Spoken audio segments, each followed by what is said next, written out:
What's the best Sue Gray-related joke that you've heard? Well, I was planning a trip next week to the pub that she used to run. Okay. In Northern Ireland? In Portaferry in County Down, because that's where I'm going with any questions next week. And then the production team on PM, for whom we were going to do the little trip, said it closed down, this bar. What a metaphor. But it made me think, if she kept people waiting as long for a pint as she has for this report, then maybe it's no surprise. You can now get Sue Gray merch. Yep. The charity Shelter is auctioning off this one, Sue Gray and the Party Detectives, and then you turn around on the other side and it's like a tour T-shirt with the 2020 dates. 15th of May, garden party. 20th of May, bring your own booze, mega bash, etc., etc. I'm thinking all claims at this stage. This is quite niche this week and very niche within a couple of weeks. Dare I suggest it? Except that. Believe it or not, this has gone global. Yes, it's made the news abroad, including a little clip of me on the French TV. Ooh la la. Boris Johnson is facing fresh calls to stand down in the continued fallout over lockdown parties held at his residence. Boris Johnson, the Prime Minister of Britain, 2 years back, when his country was put under strict lockdown, the Prime Minister threw a quote-unquote bring your own booze party for his staff. De Boris Johnson, deux nouvelles révélations sur les fêtes clandestines en plein Covid. La presse parle désormais de Partygate. We've been talking about the pressure on Boris Johnson for days now. The pressure on Boris Johnson has continued to grow. And the situation could get worse for the Prime Minister. Amazing, Adam. Maybe the next time you're on holiday in France, you'll be walking down the Champs-Elysees as a tourist, or maybe sashaying down a ski slope, and someone will stop you and go, Monsieur Fleming. It's funny to say, because bizarrely, I'm actually going on holiday to France a week on Monday, so it's almost like fates all lining up. And Step off at Gare du Nord. one last international Sue Gray joke that a friend of mine sent. Yeah, go on. You know that massive cathedral in Barcelona that's still not finished? They Yes. renamed it the Sagrada Familia. International news, domestic news, humour, seriousness. It's all here on this episode of Newscast. Top gesticulation. Newscast. Newscast from the BBC.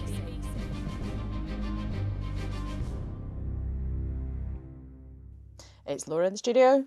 It's Adam in the studio. It's Chris in the studio. Oh, this is nice, This is isn't it? And word reaches me, I'm not going to get ejected halfway through this week. Which I'm very excited about. Is that why you put your special new hoodie on? Absolutely. I thought I'd put the hoodie on because I can just call this seat my own. And also, us being in the same place 2 weeks in a row means that the next variant is surely only a week or two away. Under the desk. Yeah. Don't say that. Is the Sue Gray report a week or two away? I seriously hope not. I don't know. Well, someone suggested to me today next Wednesday, and I thought, we can't take it anymore. But we still don't know. So in case you've been under a rock and not watching Adam on French TV, this is the official inquiry report into what really happened in Downing Street and Whitehall during lockdown and how many parties or gatherings or whatever they were.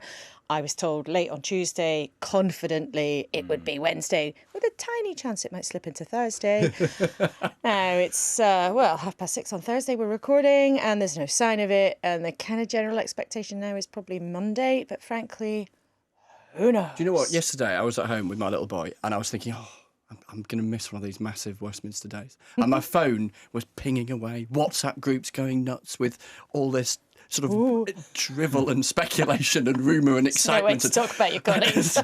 Capital letters and imminent and all the rest of it. And, it all added up to not a lot. Really. What is the hold-up, though? Do we actually know, or are we just guessing? Well, on the one hand, we are guessing, but we are also, we've got a fair amount of information. So we know, as we talked about on the podcast this week, there's been a lot of, faffing around between the inquiry team and the Metropolitan Police, who are also investigating this.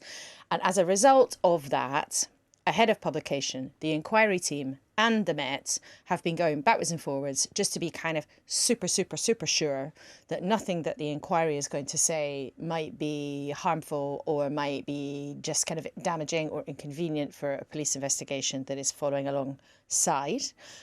Remember, though, this isn't like a big giant criminal trial that we're talking about here. So, and there are no what we would call active proceedings. So, of course, there are really, really tight rules about what you can say during a criminal investigation once somebody's been arrested. That's not what we're talking about here. But they're still trying to be super careful. But that's not it, apparently. The government lawyers also want to check. The people who are looking at civil service, HR, they all want to check. And I think in a funny way, There's probably something quite human about it. I mean, I'm told that Sue Gray is like desperate to get this off her desk, but at the same time, I know, imagine. She's got T-shirts to bid for on eBay. Yeah, exactly. Or I mean, she could do, those things when people pay like 20 quid for, former football players to send them a birthday message. Exactly. Or just Nigel Farage doing them now. But John Burke. Yeah, there's a whole there's a whole world out there awaiting Sue Gray if she wants to jump into it after this. But also I think there's this such expectation, and it could have such importance, the contents of the report, that actually I just really, really, really want to make sure it's completely watertight and there's nothing wrong in it. You don't just get the report being published, you then get the Prime Minister going to Parliament to do the statement and answer all the questions, which she's committed to do. And actually, as if you're the government, you probably want those two things to happen quite close together, so that there's not too much time for other people to interpret the report on your behalf. You get your defence in quite soon, and also you look like you're being super transparent. But they technically don't have to happen at the same time. True, but also we've run out of kind of parliamentary time this week for Boris Johnson to front up and do 2 hours in the chamber, because on a Friday no one's really there. But that could intriguing that it's as far back as Wednesday now, though, some people are saying. Well, I think that everyone's just kind of guessing. And then someone else said, oh, it still could be tomorrow. And did you read our colleague Mark Darcy's excellent blog speculating about what could happen in Parliament as a result of all of this? He's been speaking to some of the behind-the-scenes bods in Parliament, and there's some just amazing theories doing the rounds. So there's an opposition day next week, so that's when Labour get control of the chamber for a couple of hours. Do they do something dramatic then? And then it goes to the other extreme end of the parliamentary procedures. Do the opposition table a humble address, which is a message to the Queen, asking the Queen to ask Boris Johnson to resign if he's found to have done something really bad? And you just think the idea of that happening is just so... But for the opposition parties, why would you interrupt your enemy when they are like making mistakes? And I think one of the interesting things actually latterly this week is Boris Johnson's kind of small band of brothers feel a bit bouncier now than they did a few days ago. But there is still this big expectation, isn't there, that they are going to have to do something for him to get through this. Even if the report, as far as they're concerned, is quite benign, he's still going to have to make changes, as his old advisor, Guto Harry, was telling us about on the podcast yesterday. On the podcast episode that you missed on Wednesday, Chris. I did, sitting in this very chair. Here's a little bit of what he said. In the hoodie chair. The challenge for Boris, and this will be one of the questions for his party now, there is no doubt he's one of those really creative players, say a nifty little winger, for those of you like rugby, who thinks that even when the team is doing badly and they're going backwards and it's horrible conditions, that if only he gets the ball, he can run through everything and score a try. Now, that's great if you're a winger and it's great for your glory, but Boris has always underestimated how critical it is to have a fantastic team around him. And I don't think, even if he can pull this back, he will be allowed to do it unless he promises to his party that he's going to overhaul that machinery. So the kind of nonsense that has happened and the bad stuff that has happened over the last weeks and months will never happen again. Was that a gizzard job? Or was it I did a brilliant job? But yeah, from someone who used to work for him and with him. And particularly when you hear, as you often do around these kind of moments, well, there'll have to be a clear out amongst his top team, that kind of stuff. Or MPs saying, well, there really must be a parliamentarian in there to sort it out. There's got to be. It's the only. It's the only a 4-star general this week, I think, was the recommendation. Exactly. But one of the reasons why some people wouldn't necessarily want to go and take that job, which we were talking to Guto about yesterday, is like, when you talk to Tory MPs about it, one of the concerns they say is, well, we'll get through this. But there's kind of the problem is there's always going to be another scrape. There's always going to be another thing that goes wrong, which some people think, well, that's just Boris Johnson, that's fine. But their patience is kind of running out about that. And there's been this other story that's been around today, which cuts across one of the real issues for him, which is whether or not people really believe he's being straight about events. Cats and dogs. Yeah, so this is the animal charity in Afghanistan run by the guy called Penn Farthing, who got a lot of publicity during the evacuation from Kabul, and he wanted government help. And in the end, they got a private plane to get their animals out, which was basically one of the last planes to leave Kabul. And all the government did for that is kind of give it clearance to land and take off. And then some of Penn Farthing's colleagues got evacuated. And then a few months ago, there was a suggestion that maybe the Prime Minister and maybe the Prime Minister's wife had actually intervened in the civil service machine to get Penfarthing and his animals further up the queue. That's always been denied. Then we got a leaked email yesterday from the Foreign Office via the Foreign Affairs Select Committee, which included a phrase along the lines of, the Prime Minister has authorised this evacuation of the people and the animals. And the Prime Minister's decision, it said. It didn't just say, so it very, in black and white, you know, said the Prime Minister was involved. And when we were discussing this on the last episode of Newscast, we said it'll be interesting to see what the Prime Minister says when he's asked about it. And he was asked about it today on a trip to Wales. Did you authorise evacuating animals out of Kabul over there? No, and that is absolutely, this whole thing is total rhubarb. The military always prioritised human beings, and that was quite right. The thing is, that's not quite the issue, is it? It's the because the prioritisation is separate from, was he in some way involved in that decision-making chain? It's quite a bizarre story, this. And the reason it's problematic is not just because no one quite knows who's telling the truth. And one of the animal welfare campaigners, Dominic Dyer, was speaking again on the BBC this morning, and he said the Prime Minister absolutely was involved. And he's been saying that for months, hasn't he? He has, and he even said, I wish he'd just say it because I'm really proud of what what we did. He should be proud about helping to achieve this thing of getting these animals and the staff of that charity out of Kabul.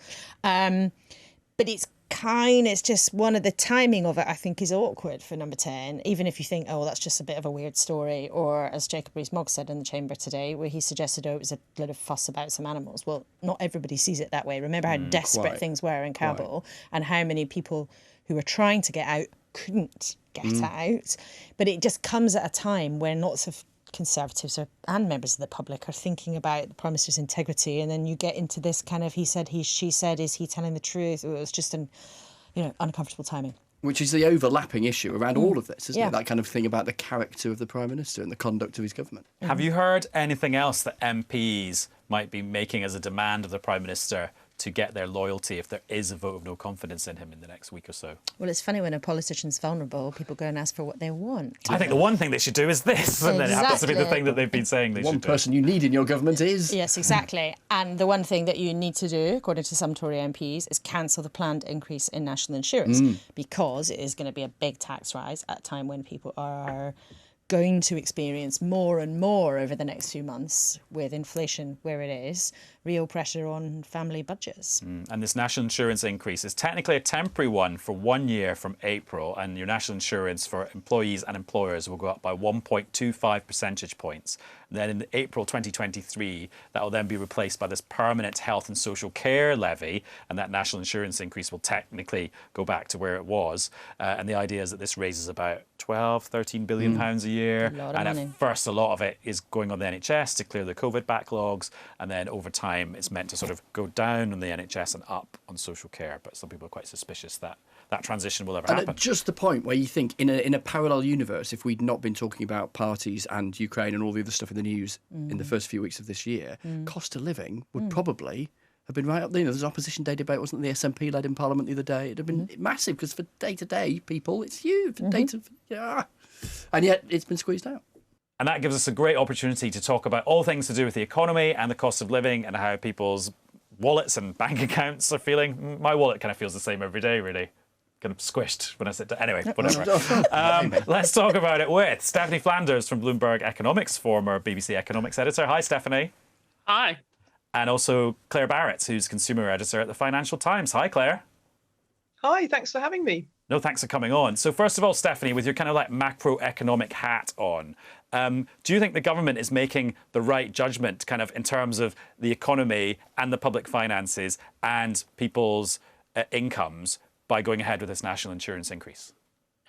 I have to say, I mean, just looking at the squeeze that's coming down the track for the typical household, I mean, there's various ways of measuring it, but depending on what you include and what you don't include, it's at least £600 extra just on energy bills and taxes for the typical household on an income of around £27,000.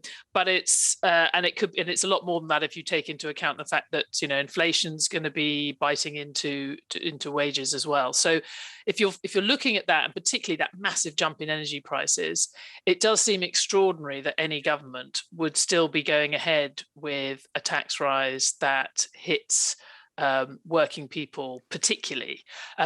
Economists will say, actually, they probably should carry on with that because it's not necessarily the right people who would benefit from now stepping back from the national insurance rise. And maybe you should try and find something that's a bit more targeted for the lower income households to try and address the energy price rise and the fact that inflation is going up.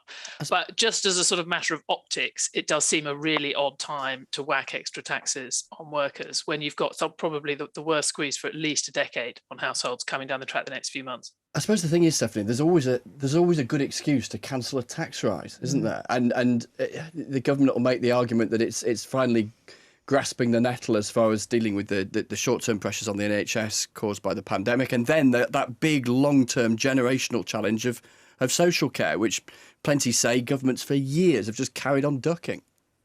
Yeah, and I think you can have a debate about whether this is going to fix, whether anything that they've suggested is really going to fix the social care problem, because it was addressing a particular piece of the problem. But taking that aside, I think there'll be a lot of people at the Treasury who will be saying, don't reverse this, apart from, you look stupid a few months after announcing a tax rise, which is only a one-year tax rise anyway, to go back on it. But do find a way to use some of the extra money that you've got in your coffers. It looks like we've got, maybe an extra 13 or 14 billion knocking around that's the lower borrowing than expected. So he does have a bit of money to play with, a bit of room in the public finances that he didn't know he was going to have a few months ago.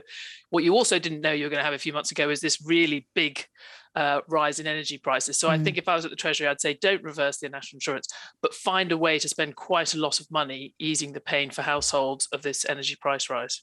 It's interesting, Stephanie, you say that it's quite extraordinary in a way that they've chosen this particular tax rise at a time like this, but it would also be extraordinary for the Treasury to go back on something like this that's already gone through legislation. It's in the law. So it would be a big political signal for the Treasury to undo something like that. And then, of course, it would, leave a hole in the finances.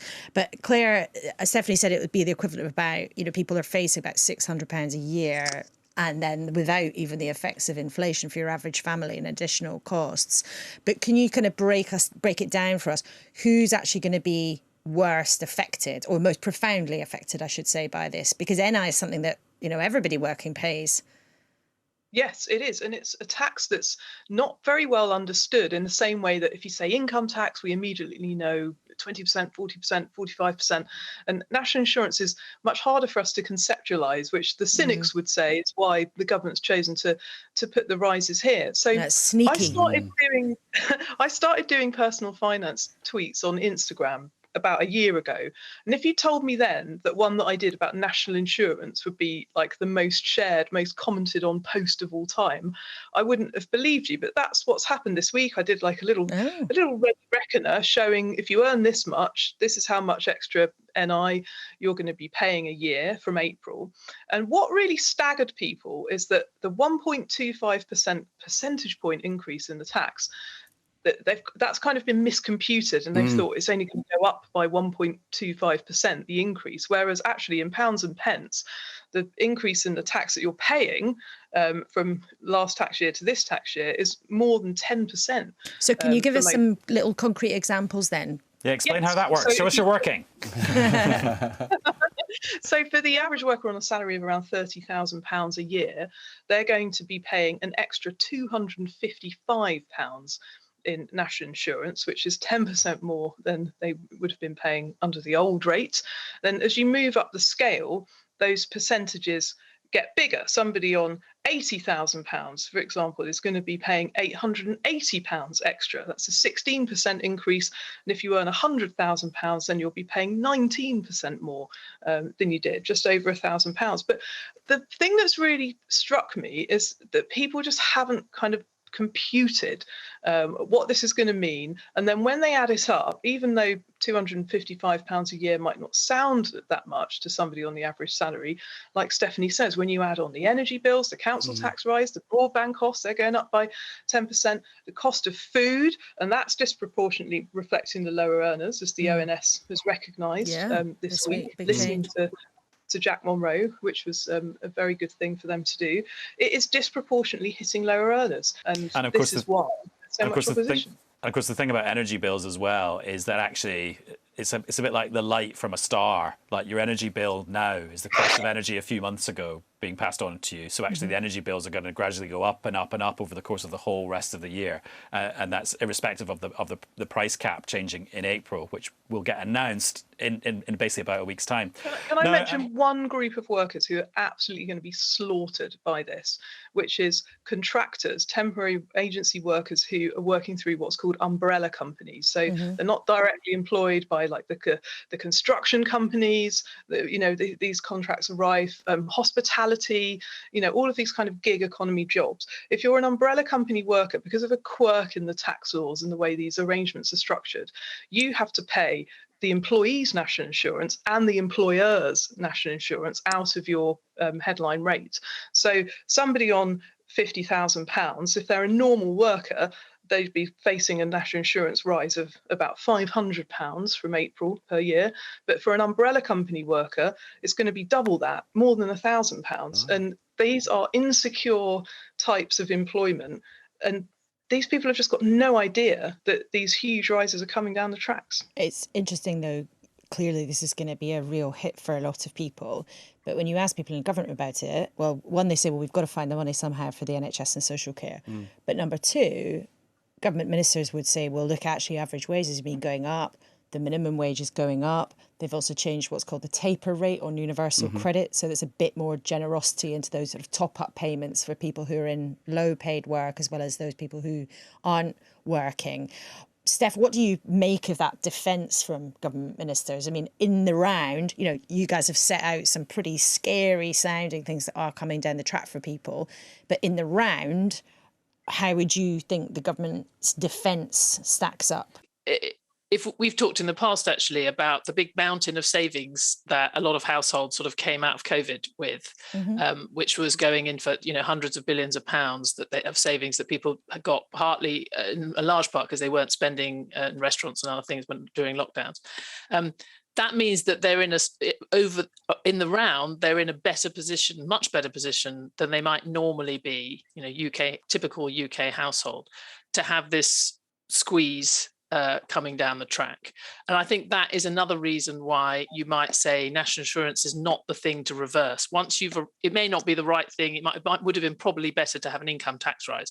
But given where they are, it probably makes more sense for Treasury to carry on because, for one reason, Claer said, although there are some people in insecure work who are going to be really hit by this, the people who would gain most from cancelling it are the better off workers who pay a lot of this national insurance because they earn a lot of the money. But again, we keep going back to things like the universal credit taper. That is not going to be enough to protect these households from not just this, but also the energy price rise. So that cost of living issue cuts through all of those arguments you just gave, because the people sitting on the mountain of savings are definitely not the people who are going to be facing the biggest squeeze. So I just wonder, a question for you both really, about solutions. What levers are there for the government to pull if they so choose, particularly if they accept, Stephanie, as you say, that they're probably going to stick with this, that's what they're indicating, what they can do to sort of mitigate the challenges that so many families are facing? Well, I think there's going to have to be some quid pro quo. If the national insurance rise is going to go ahead, then they must really think about how they can help families with energy bills in particular. I'm really surprised that there hasn't been an announcement already, seeing as we're going to get the news of how much prices are going to go up so imminently. But on the other side of things, look at wealth taxes. We've had 100 millionaires turn up at the virtual Davos summit, writing a letter saying that they think wealth taxes should be looked at more by governments. That's great, but with all of the research that we've ever done at the Financial Times into wealth taxes, when you say to people, well, what level do you think the wealth tax should come in? They generally always say something that's sort of slightly more than the amount of money. Just north of that. Jeff Bezos is like 1 trillion plus, 1 trillion plus. Kind of thing that would go down so well in the current, Conservative Party and this sort of political atmosphere, when they've talked about, banning, because this is one of the reasons they've ended up with NI, because they said they won't put other taxes up, they won't put income tax up, and they're desperate to be able to go into the next general election offering an income tax cut. They are desperate to be able to do that, but we will see. But just as you guys have spelt out, lots of reasons why people are going to get hammered, Claer and Stephanie, can you leave us with the niftiest saving tip that you can both think of? Stephanie? Oh my God. She does macro. She doesn't do like put stuff in your piggy bank. That's why it's fun to ask her. That is a good point. Oh God. Okay, well let's ask Claer while you think. So 2 words that you need to know if you're a higher rate taxpayer especially are salary sacrifice. So most company pension schemes work where you sacrifice a portion of your salary for the future into your pension, and you don't pay income tax or national insurance on that money that you pay in. Plus, sometimes because the employer also doesn't pay national insurance on the money that you put in, they might give you a little bit extra alongside your company pension contribution. I've got tips. You can slice limes and put them in the freezer for your gin and tonic. You don't have to go and buy fresh lime every time. Just to sort of bit first, I was thinking about like using tea bags twice or something. Only twice? Lime, they got Yorkshire. Anyway, Claer and Stephanie, you probably want to go now, but thank you very much. Thank you and goodbye. Thanks for having me. Well, it's been the end of another bumpy week for the Prime Minister, a very busy week in Parliament. And just as we close tonight, one of the things that happened today in Parliament, which was very moving, was a special debate to commemorate Holocaust Memorial Day, because it's a day that actually has some prominence in the sort of Westminster calendar, and MPs go and sign the Book of Remembrance and all sorts of things. And it meant actually that so on the internet this morning, people were posting and sharing one of what I think is the most remarkable bit of TV archive ever. Yeah. And we thought tonight that we would share it with newscasters. Yeah, and if you've not seen it, it's That's Life with Esther Rantzen in 1988.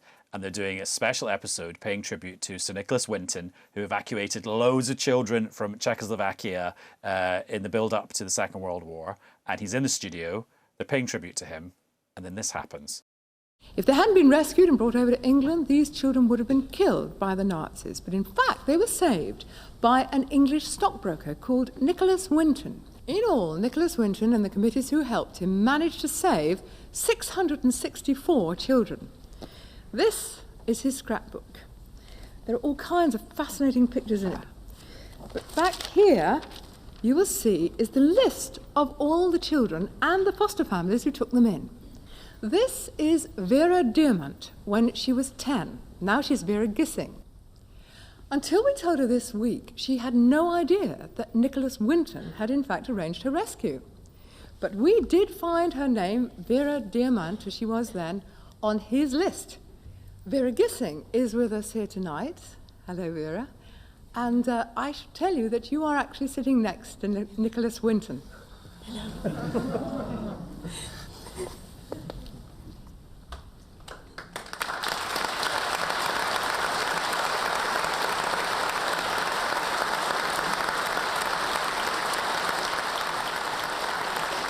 As many as possible of these grown-up children to get in touch with us, so they'd have the chance to thank Mr. Winton personally. Can I ask, is there anyone in our audience tonight who owes their life to Nicholas Winton? If so, could you stand up, please? Mr. Winton, would you like to turn round?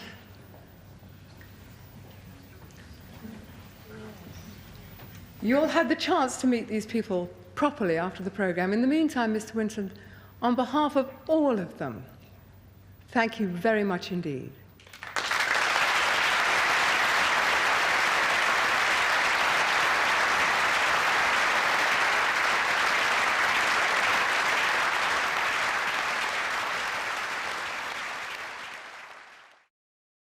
The extraordinary thing about that, whether you're watching it for the first time or you've seen it plenty of times before, is that I don't think that's going to lose its power in the years to come.